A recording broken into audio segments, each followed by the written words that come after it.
Bom, eu quero dar bom dia para todos vocês. Quero também agradecer o convite que foi feito, né, para falar sobre reparação e também sobre movimento negro. Estava até falando aqui com a Sara, na verdade, é um assunto muito amplo, ou melhor, são assuntos que são amplos, tanto a reparação quanto o movimento negro. Principalmente se nós abordarmos o movimento negro da década de 70 para cá. E se abordarmos a reparação desde o seu processo que foi desencadeado, não só aqui, mas no exterior. Então, ambos são assuntos que levaria, se nós fôssemos discutir todos os seus pontos de vista, nós levaríamos no mínimo uns 15 dias discutindo esse assunto, sem se repetir. É evidente que eu quero começar só dando uma pequena abordagem sobre o movimento negro, por conta de que o filme que vocês viram sobre a conferência de Durban, né? Então ali estava presente a maioria da militância do movimento negro. Aquele processo, por si só, já seria um objeto de discussão.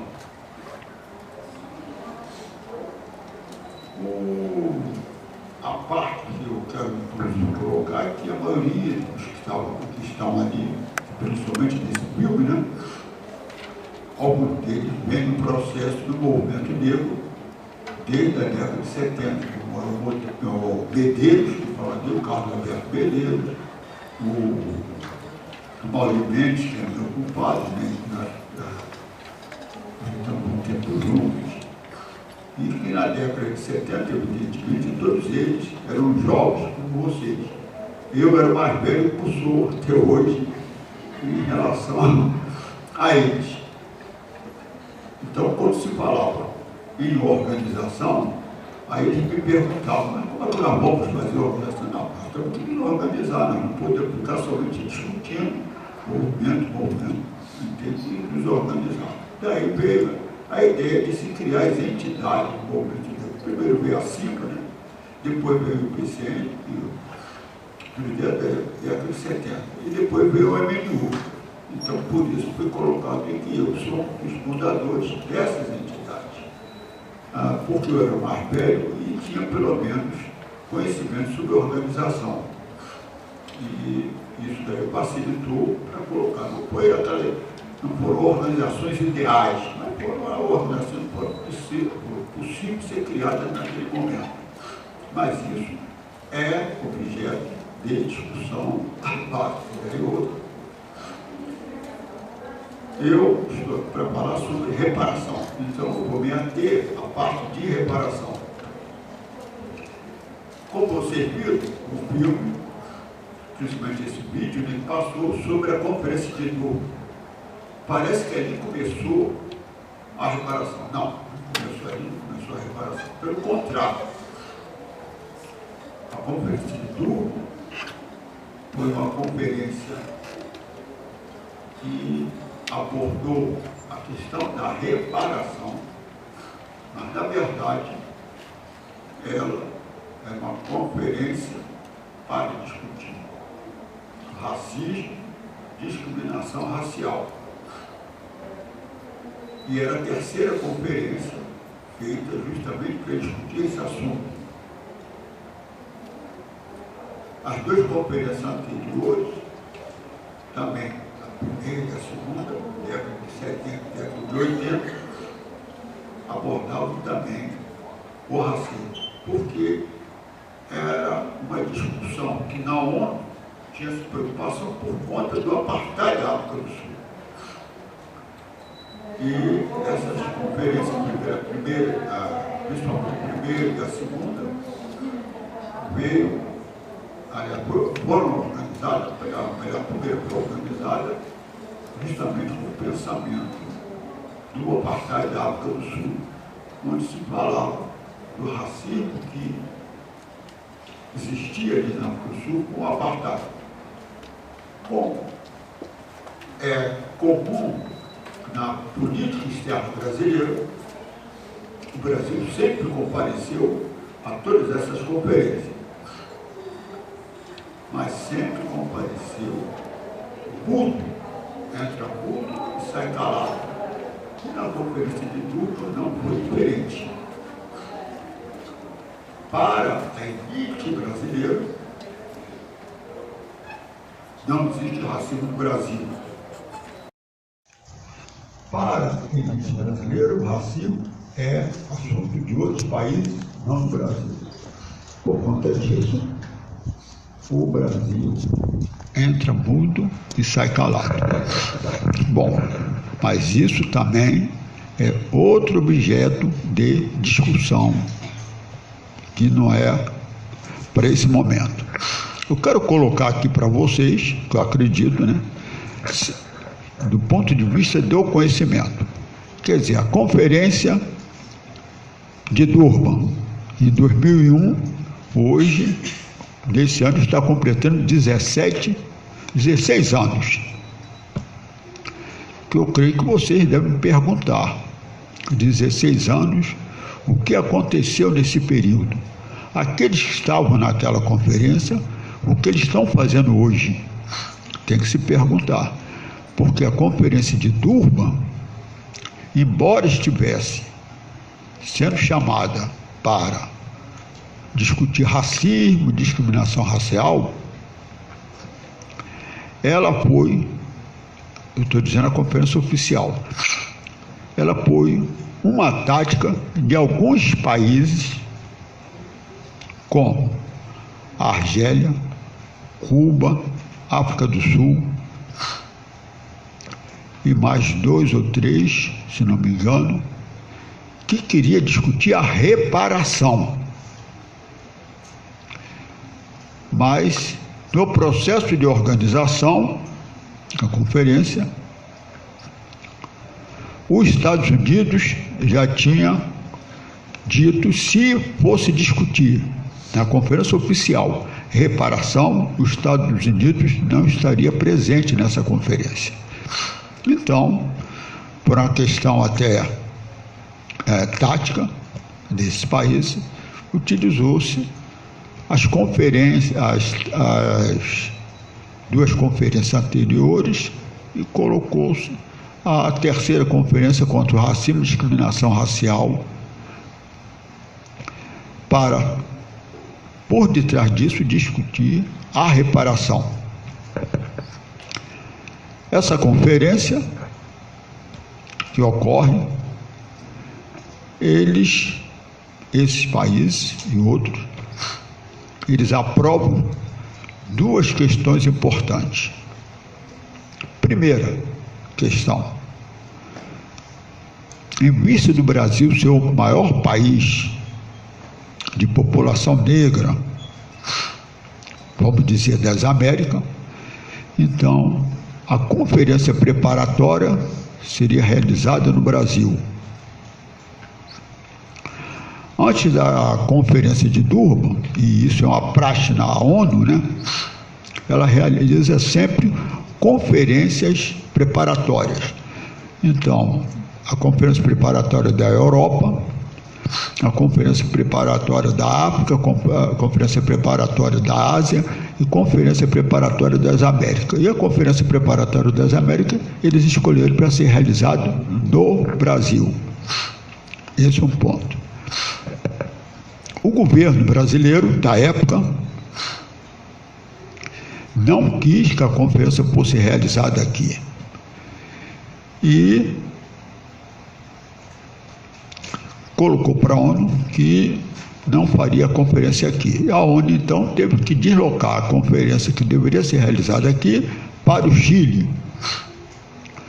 Ora, onde todos nós sabemos, aí é questão até de geografia, né, e também de história, que o Chile é um dos países das Américas, né, onde a população negra é menor, é praticamente inexistente, é pouquíssimo. Não botaram no Equador, não botaram no Peru, Colômbia, mas colocaram para o Chile. Então, foi para o Chile por injunção do governo brasileiro. Ele abriu mão e indicou o Chile.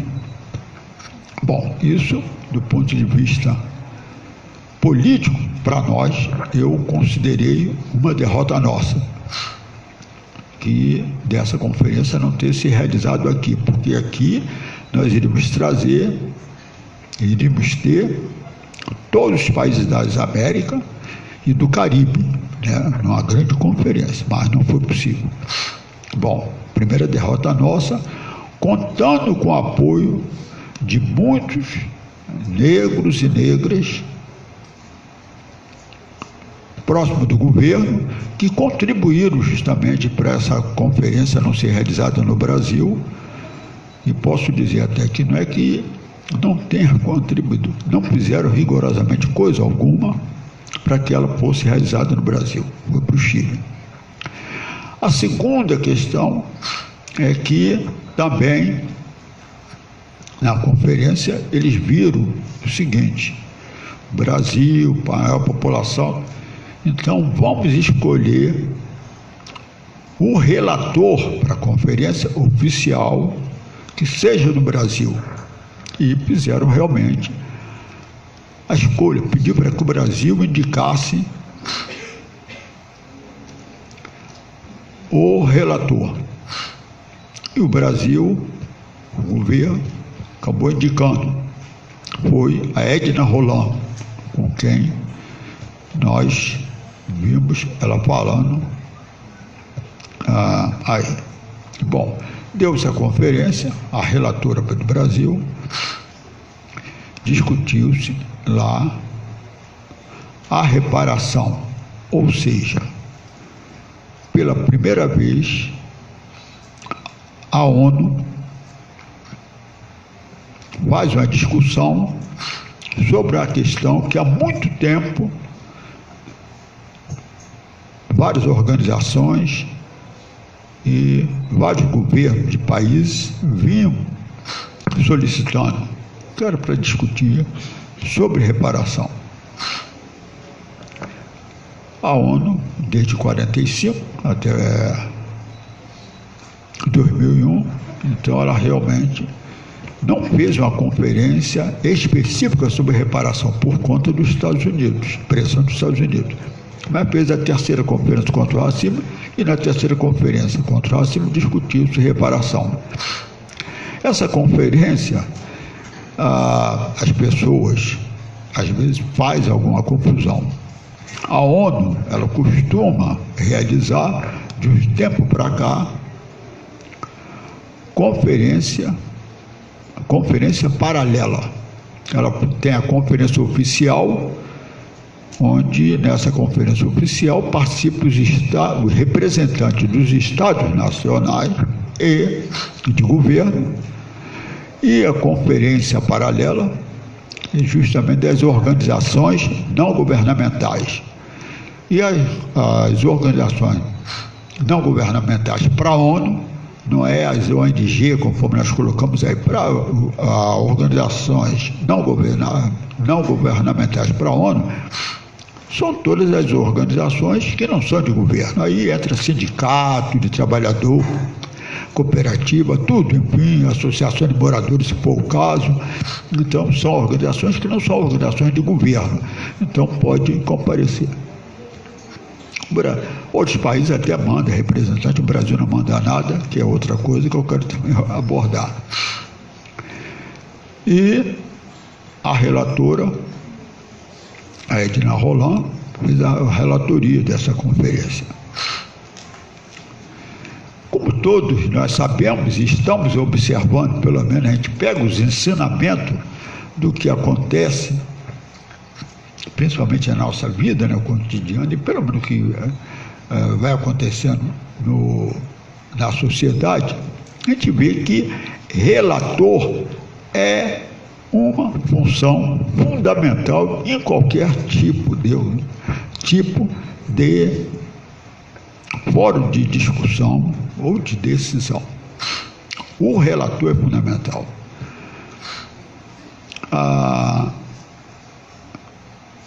Eu tinha um amigo há anos atrás que ele dizia: olha, qualquer assembleia que aconteça, imediatamente, isso daí era um ensinamento até do Partido Comunista, né, da qual fui membro, procure pegar relatoria, temos que pegar relatoria, porque relatoria é onde coloca-se o que a gente quer.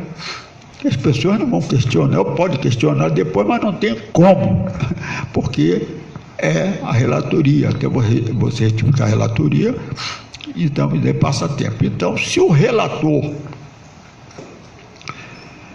da Conferência de Durban colocasse tudo aquilo que deveria ser colocado em relação à reparação, evidente que nossa luta estaria um pouco mais adiantada. Depois da conferência, eu conversando com a Edna Roland, minha amiga, nos deu muito bem, mas, como sempre, eu fiz uma certa crítica. Falei: ô Edna, olha só, a relatoria é fundamental. Você foi relatora, então você tinha que colocar ali, mesmo que as pessoas não tivessem discutido, tudo aquilo que beneficia e iria nos beneficiar na nossa luta por reparação do Brasil. Ela: mas não podia ser bem assim. Não, podia ser, eu colocava, depois quem questionasse, mas isso nos facilitaria. Mas eu, com esse meu espírito, acho que deveria ser dessa forma, mas ela procurou seguir o trâmite oficial, colocar as coisas. E não era muito do pensamento da Edna Roland a questão da reparação, a questão mais da discriminação. Nesse caso, eu quero colocar a ONU dividiu a partir da Conferência de Durban, que é muito interessante essa parte. Nós temos, pela ONU, definido, está muito bem definido, são crimes e, como crimes, eles têm a seguinte definição: crimes de ódio.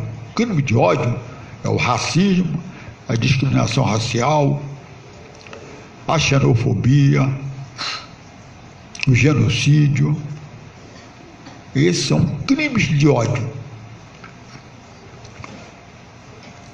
Como a ONU declarou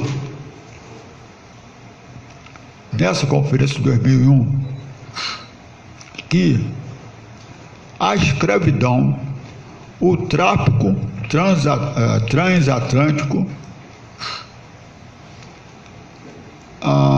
o colonialismo em África e a colonização dos povos indígenas na América e Caribe, esses 4 seriam crimes da história. Então é bom a gente não confundir entre crime de ódio e crime da história, que é uma coisa que eu vejo muitas pessoas fazerem, inclusive no próprio DVD que foi passado aqui, a gente via as pessoas abordando. O crime da história, os crimes da história são esses: escravidão, tráfico transatlântico, colonialismo e colonização. Por que são crimes da história? Porque são crimes que aconteceram em determinado período da história da humanidade. Consequentemente, foram definidos pela Unesco como crime da história. Então, hoje nós temos, para a nossa luta, justamente isso. Os crimes da história, no caso do Brasil, escravidão e tráfico, e temos o crime de ódio, que é o racismo, discriminação racial, preconceito, extermínio, tudo mais. E nós, aí eu me coloco da reparação, definimos que teríamos que optarmos qual o caminho que nós iríamos seguir. E nós vimos então que trabalhar, operar na parte do crime da história. E nesse caso, nós procuramos trabalhar no crime da história, que nesse caso são esses crimes que foram colocados, e como todos os crimes, e como o crime da história, foram também considerados crimes imprescritíveis, ou seja, são crimes que em qualquer período da história eles podem ser denunciados. Então, os crimes da história podem ser denunciados. E como todos os crimes contra a humanidade, porque eles foram definidos assim, os crimes da história são crimes contra a humanidade, todos os crimes contra a humanidade são crimes dos quais os que sofreram esses crimes ou seus descendentes têm direito à reparação, a serem reparados pelos crimes que sofreram. O que ocorreu? Então, a Unesco vai definir justamente, logo depois de Durban, 2001, vai definir a questão da reparação, vai definir. Então, ela coloca reparação, segundo a definição da Unesco, reparação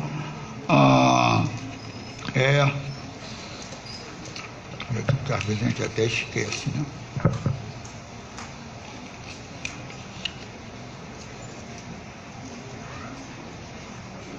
Reparação é o processo de relembrar, relembrar os crimes,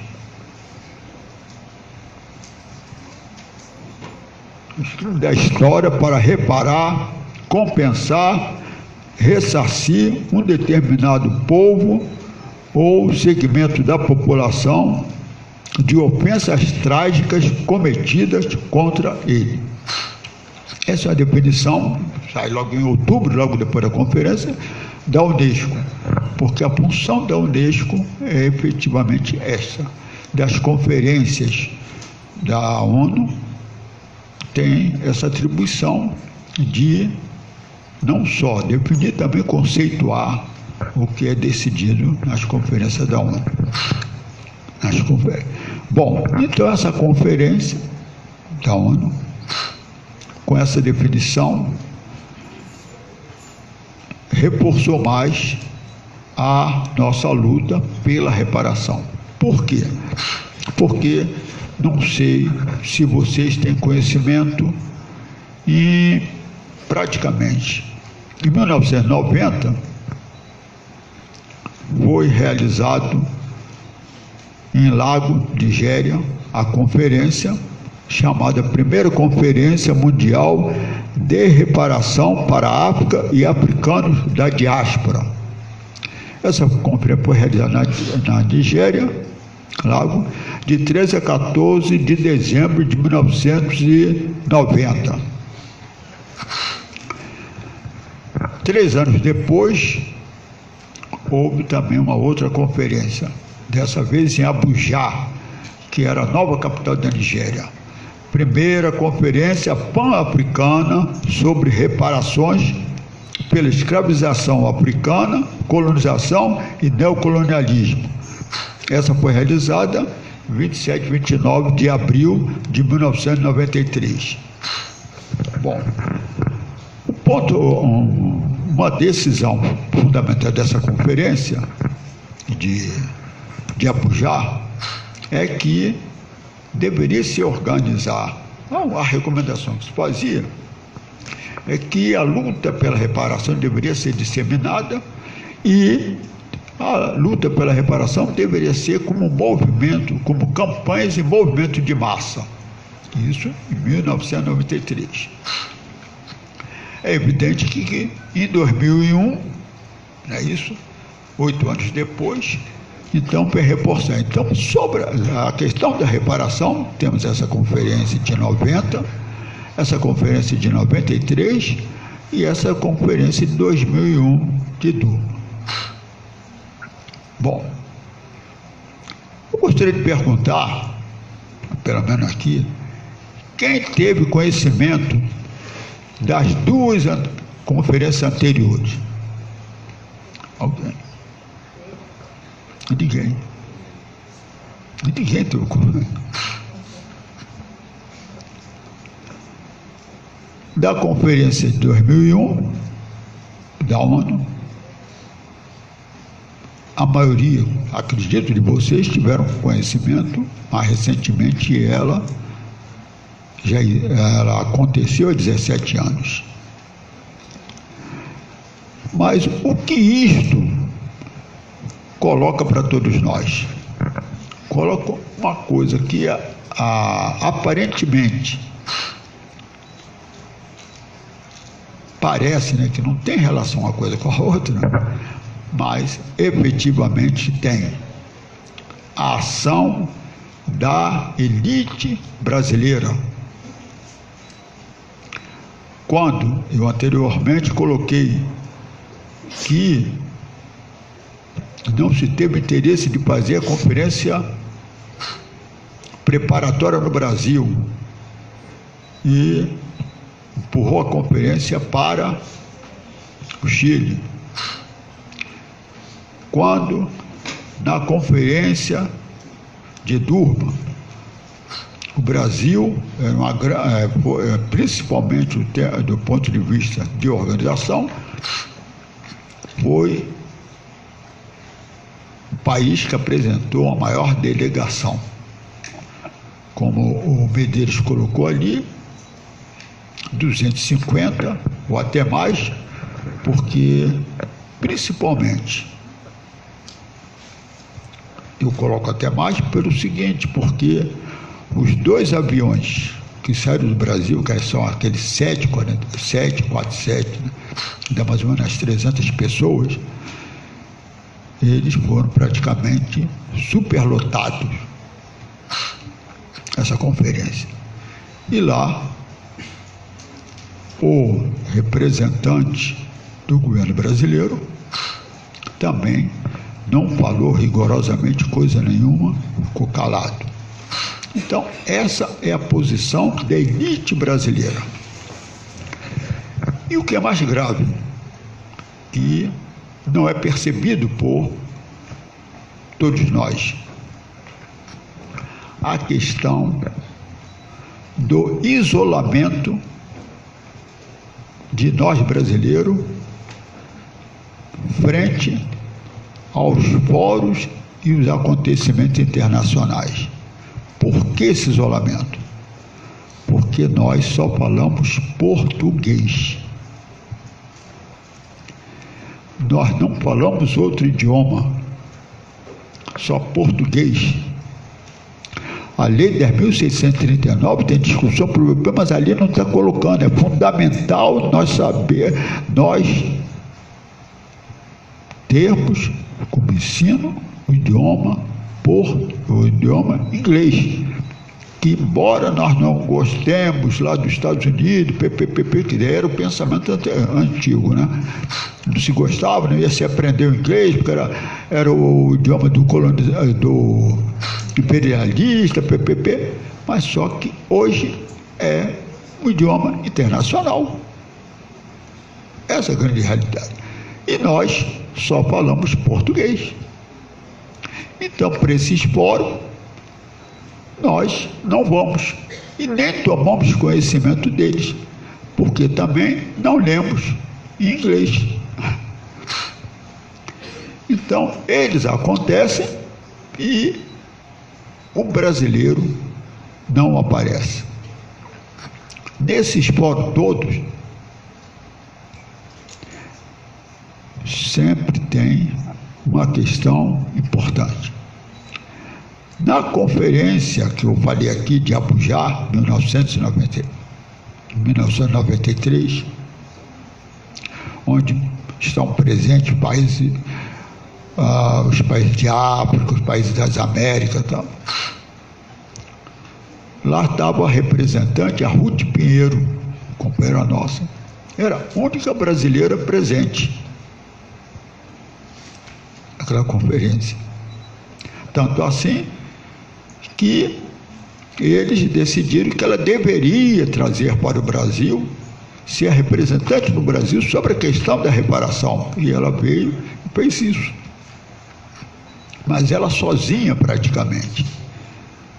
Não tinha como sensibilizar, embora ela tenha feito o máximo esforço, sensibilizar o movimento negro, no modo geral, para aquela luta que é tão importante como a reparação. Tanto assim que a maioria dos que foram para Durban sequer sabiam sobre reparação. A maioria sabia mais sobre questão racial. E lá pensava que ia se discutir questão racial. Na conferência paralela, que era da ONG, o que se discutiu foi justamente isso, sobre questão racial. Não se discutiu reparação, embora na conferência oficial, que aconteceu um dia depois, começou a acontecer um dia depois, discutiu-se reparação. Os Estados Unidos, que não queria realmente discutir reparação, as organizações oficiais dos Estados Unidos, como a Fundação Ford e outras mais, evidentemente, seguindo a linha do governo, não discutia reparação e colocava as organizações brasileiras, organizações LG, discussão da discriminação racial. Então ficou-se a conferência paralela discutindo questão racial. Não se discutiu a reparação. Veio a decisão da reparação e, evidentemente, não se deu continuidade para essa discussão.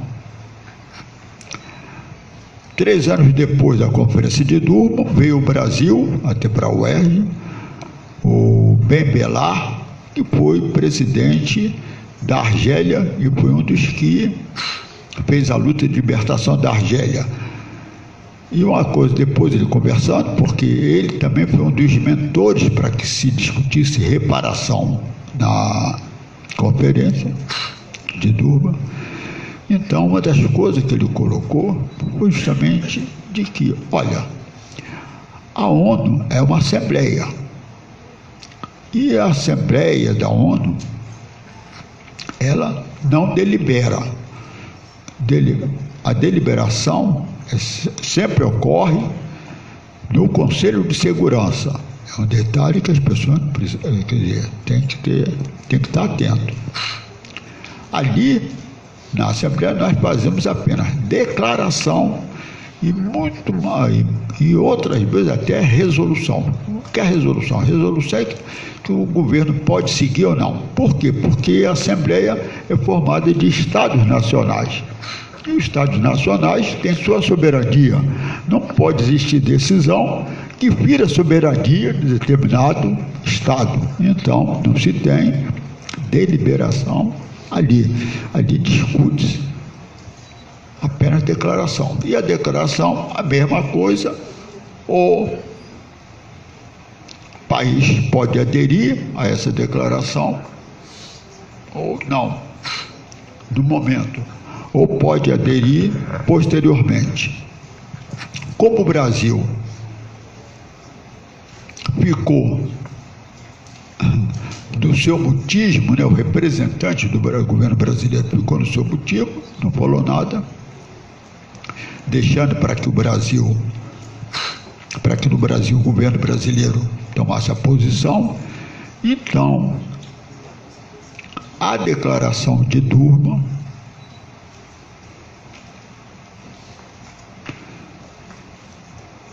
que é uma declaração e que deve ser assumida explicitamente pelo Estado Nacional.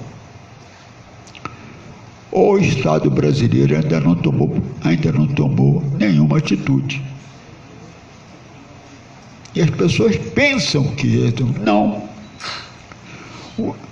Veja bem o paradoxo. A França, país colonialista, país que manteve a escravidão nas suas possessões do Caribe, tomou uma posição. O Estado francês aprovou no seu parlamento pedido de perdão dos crimes que cometeu no passado e criou justamente uma legislação para a questão da reparação, porque lá na França a reparação é diferente do Brasil, porque a reparação é diferente em cada país tem sua peculiaridade, então tem essa diferença. A França fez isso. A Itália, colonialista, o seu parlamento aprovou, porque o Estado se pronuncia através do seu parlamento, não é através do executivo, mas através do legislativo. Também o parlamento também se pronunciou, pediu perdão pelo crime que tinha cometido no passado e providenciou também o seu processo de reparação. Em relação ao país que ele colonizou, que a Itália colonizou, a Líbia, a Itália devolveu tudo, quer dizer, devolveu objeto, tudo que eles tinham, pelo menos roubado da Líbia, né? Devolveu para a Líbia. E também fez uma indenização pecuniária em dinheiro para a Líbia. Para a Líbia. Isso foi feito. O Brasil, nada. Até agora, nada. O Estado brasileiro não se pronunciou. O governo brasileiro, o governo Lula, falou e até pediu desculpa, mas para a ONU o pronunciamento é do Estado, não é do governo. Não podemos confundir governo com Estado. O Estado teria que se pronunciar. O Estado não se pronunciou. E até hoje está sem se pronunciar. O Estado brasileiro ainda não pediu perdão pelos crimes da história. Crime esse em que o Estado até legislou e até facilitou o tráfico. Então, essa situação. O que nós do movimento pela reparação fizemos, em vista da maioria do movimento negro não está voltado para a questão da reparação, não está voltado para os crimes da história, mas está voltado para o crime de ódio, discriminação racial. Então nós resolvemos desencadear com alguns indígenas o movimento pela reparação para o povo negro e povos indígenas do Brasil. E isso desde 2005, desencadeando esse processo, que é o que nós temos feito e estamos desenvolvendo essa luta. Eu quero colocar mais um ponto da questão da elite brasileira. A elite brasileira que nos isola em relação ao resto do mundo, ela também assimilou o negro. Então o negro é um assimilado. Nós somos um assimilado e dessa assimilação ainda não nos libertamos. E o pior dessa assimilação em relação à elite é que a elite de esquerda ainda contribui com a alienação que é imposta também para nós. Então nós somos, eu digo isso, não o negro camelô, tal, ele realmente é também um assimilado, tem que pegar os valores do branco, valores europeus, aquele negócio todo, sem entender muito. Mas ele não é um alienado ao pensamento social europeu. Nós, militantes, somos alienados ao pensamento social europeu, essa alienação nos imposta pela elite de esquerda. Então, nós não procuramos implementar a nossa luta como sujeito da nossa própria luta, mas discute-se muito a questão social. A revolução vai ser feita pelos trabalhadores, a classe operária que vai ser o sujeito da história, e nós que deveríamos estar numa outra posição, porque somos aqueles destituídos de tudo, inclusive em decorrência da escravidão, a qual nossos antepassados passaram. Nós não somos, para essa elite, sujeito revolucionário, não somos. Então, nós somos apenas aqueles que têm que ir seguindo o pensamento da elite de esquerda, que nesse caso, ela, dentro do partido político que ela organiza, aliena todos nós dentro do partido, e o negro, dentro do partido político, acha que está fazendo uma luta revolucionária. Pode ser que esteja fazendo, mas não a luta do povo dele. Ele está fazendo a luta da elite brasileira. Ela faz a luta da elite, mas não faz a luta dele, Brasil. Do ponto de vista do Marx, as contradições são as que existem e que, evidentemente, a sociedade progride através das contradições superadas. E no Brasil a contradição não é entre a burguesia e a classe operária, não. No Brasil a contradição é entre a elite e a população, nesse caso, os povos que compõem a população. É uma contradição que leva com que o Estado seja contraditório em relação à nação que ele diz representar. Ou seja, o Estado é branco e a nação é miscigenada, é pluriétnica, com negro, indígena e todas as outras componentes da população. Então, existem essas duas contradições, da elite, do povo, e do Estado e da nação. E entre o Brasil real, que somos todos nós, e a própria nação pluriétnica e multicultural, e o Brasil imaginário, que é o Brasil da elite. Não que nós gostaríamos de estar lá, mas vocês podem observar que no Lava Jato não tem negro. Todos ali são brancos que se apropria, essa é a nossa palavra, do Estado. E para eles não é apropriação do Estado. O Estado é deles.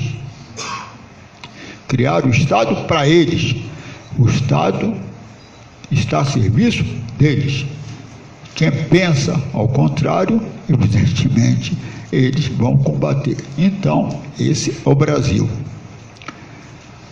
e o negro disso. O negro, então, haveria de compreender que ele tem uma luta a implementar contra isso tudo, que, evidentemente, seria a luta por um novo projeto de nação,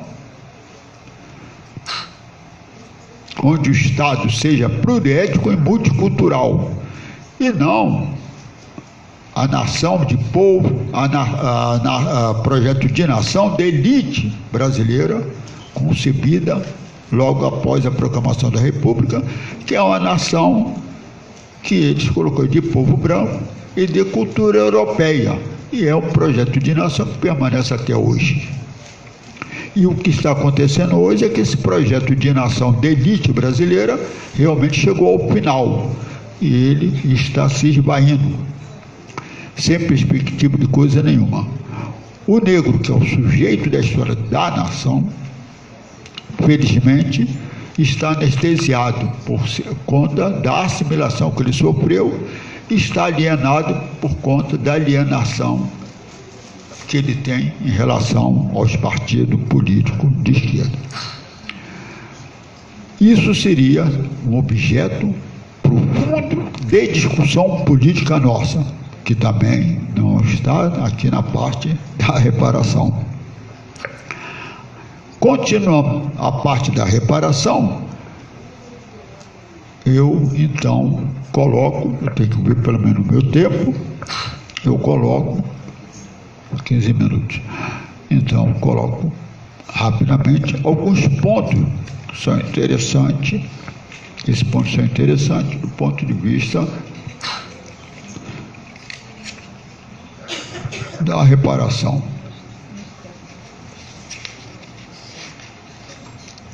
Bom, é evidente que vocês vão perguntar: reparação, reparação, reparação. Reparação é um nome que passou a definir uma determinada situação. Pegou a palavra reparação para definir. Mas como e quando? Aí está na história da reparação. A origem da reparação. E a origem da reparação está realmente na reparação de guerra. Ou seja, ao final das guerras europeias, evidentemente, realizava-se conferência, chamada Conferência de Paz, onde se discutia a questão da reparação, ou seja, a reparação como um conceito daquele que do vencedor em relação ao derrotado vencido, onde o vencedor exigia ser reparado pelo vencido. E assim se deu nas guerras europeias, da onde recentemente, a partir de 2001, passou-se a ser também utilizada como reparação para o estudo da história, porque é uma praxe da ONU. Então, a reparação que a ONU tem como ponto central é a reparação, reparação de guerra. E a reparação de guerra, a sua primeira conferência ocorre em 1649, onde, após o final da Guerra dos 30 anos, que praticamente é a Guerra dos 100 anos, os países europeus, França, Espanha, Suécia, todos mais, vendo o prolongamento daquela guerra que não chegava ao final de coisa nenhuma, então eles veem que era necessário por fim aquilo. Então vão se reunir, numa conferência chamada Conferência de Westfália, que é uma cidade, primeira cidade da Alemanha, depois a Conferência dos Pirineus. E nessa conferência eles vão discutir justamente a questão da reparação, quem ia reparar quem. Então a Espanha procura reparar a França, por outro lado, procura também a sua reparação,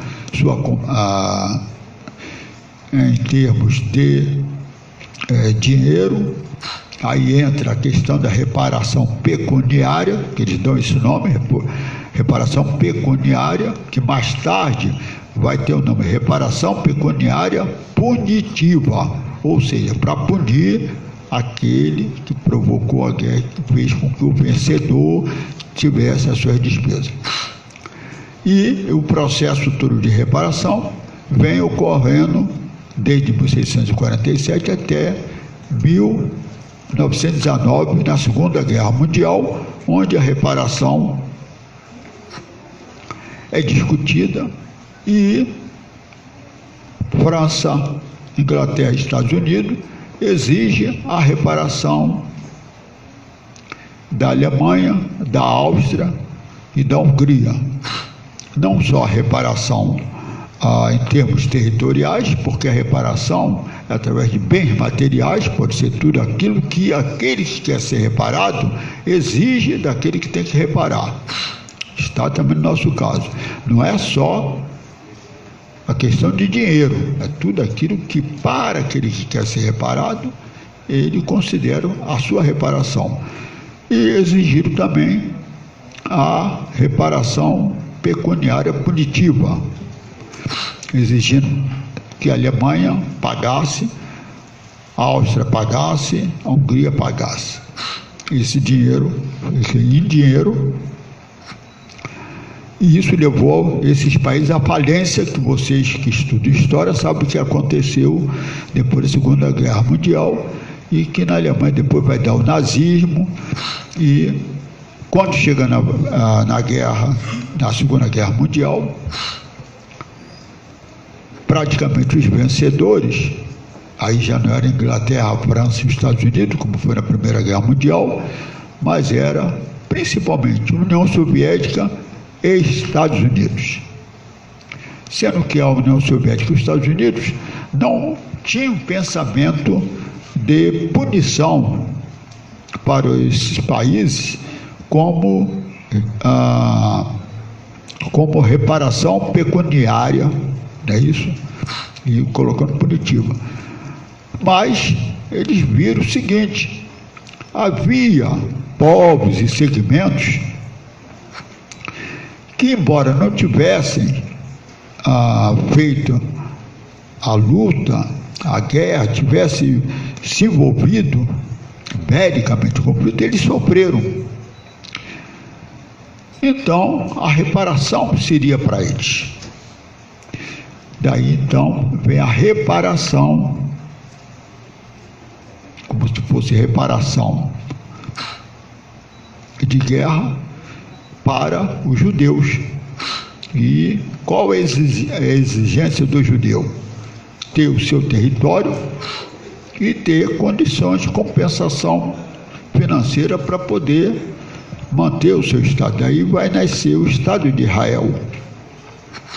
É decorrente da reparação de guerra, evidentemente que todos teriam que, todos teriam que ceder, porque Israel, ou melhor, o povo judeu, tinha atrás dele, evidentemente, os Estados Unidos, a União Soviética, que pela força do canhão impunha para os árabes, para tudo mais, o território é esse, e também fizeram também posição para que a Alemanha, a Áustria também fizessem a sua reparação punitiva em dinheiro.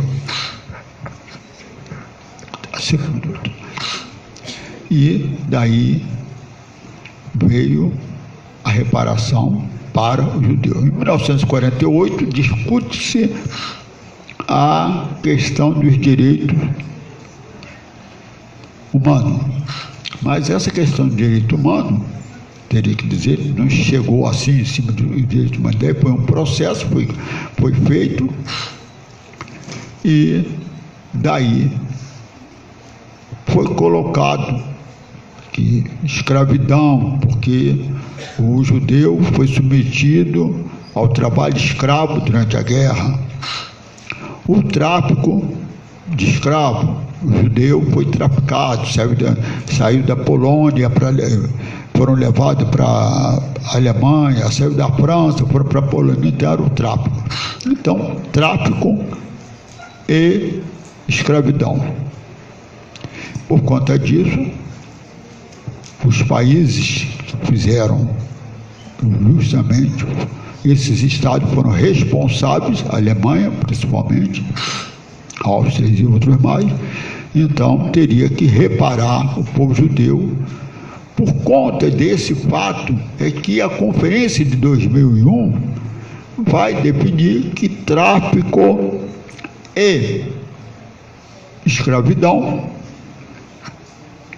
que já era considerado como crime, embora não fosse decidido como tal, na Conferência de Dublin fosse considerado crimes contra a humanidade, e por conta disso deu condições para que todos os negros da diáspora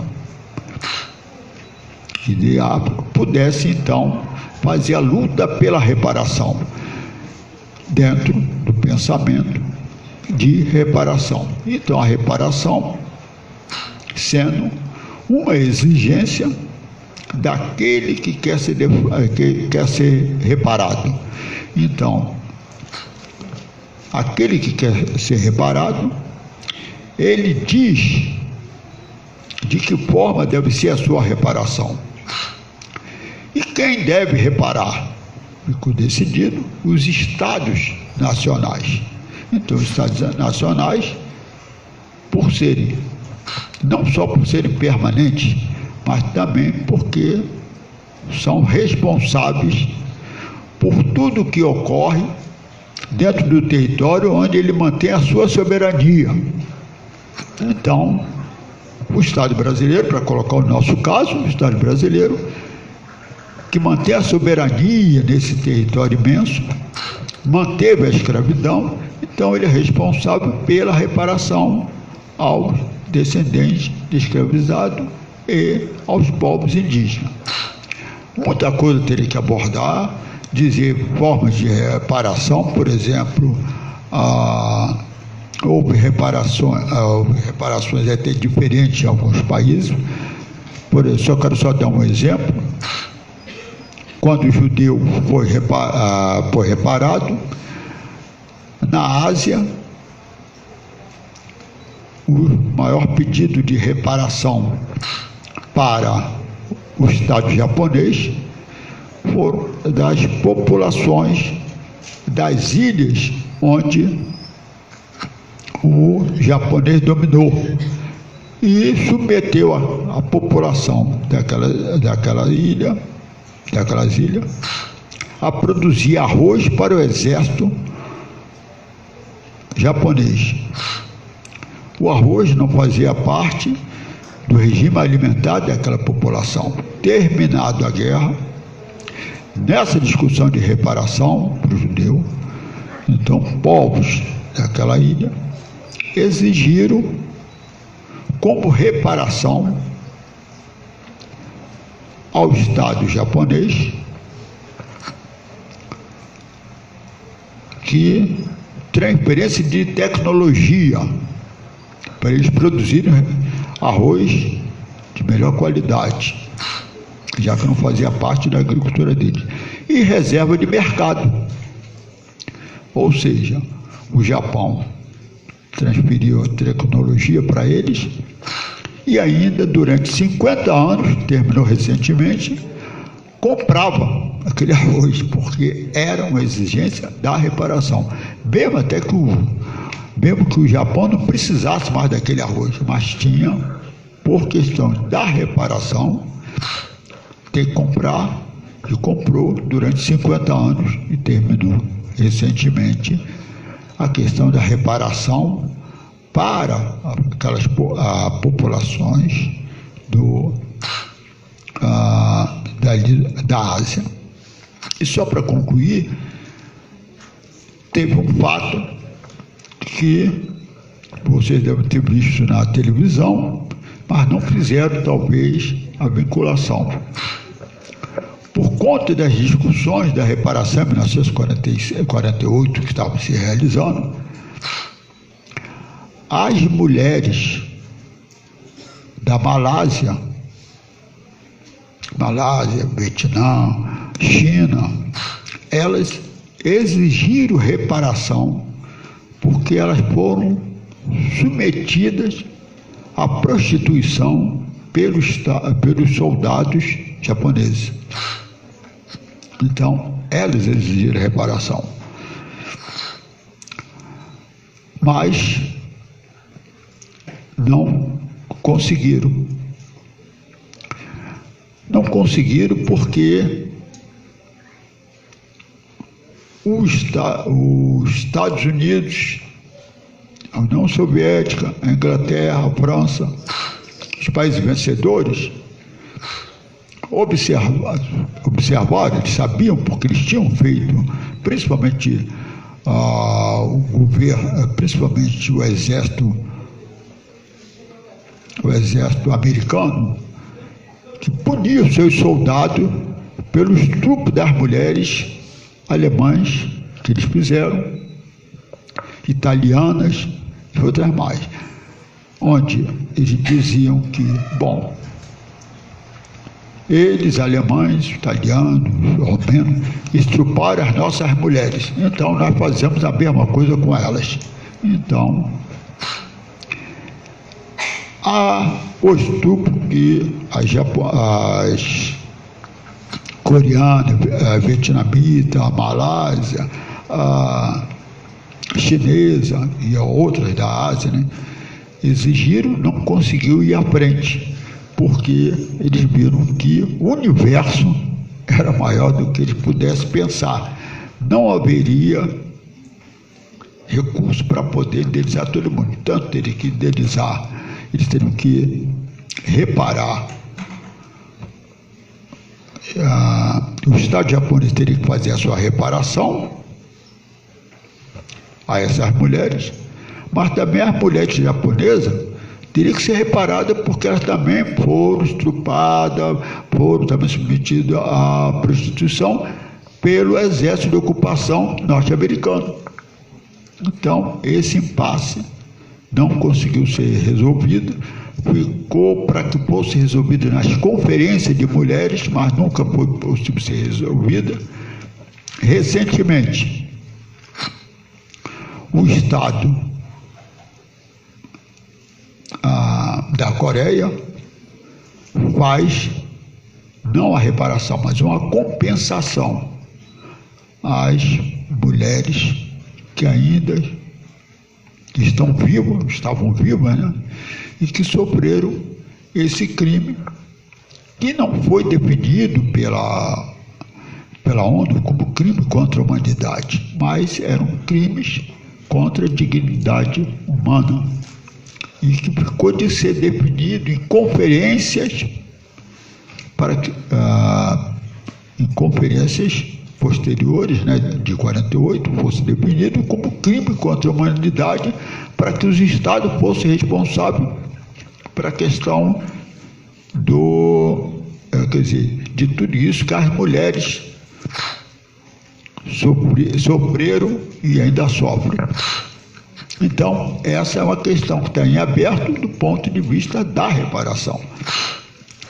E provavelmente, não sei se vai ser possível ser resolvida, porque nas conferências de mulheres já foram realizadas 5, não foi possível ser discutido isso, porque as mulheres dos Estados Unidos que não sofreram esse crime durante a guerra, sempre tiveram o pensamento do seu governo, o governo norte-americano. E com isso, então, elas têm conduzido essas conferências para que não se discuta essa questão. E essa questão, não sendo discutida, não poderá a Assembleia da ONU definir como um crime contra a humanidade e dar direito à reparação para as mulheres por conta desse crime. Tem muita coisa sobre reparação, mas eu fico por aqui, evidentemente. Vocês vão ter oportunidade de ver outros pontos, inclusive para nós discutirmos o que for possível discutir. Muito obrigado pela atenção, estou à disposição para responder as dúvidas que vocês tiverem. Obrigado.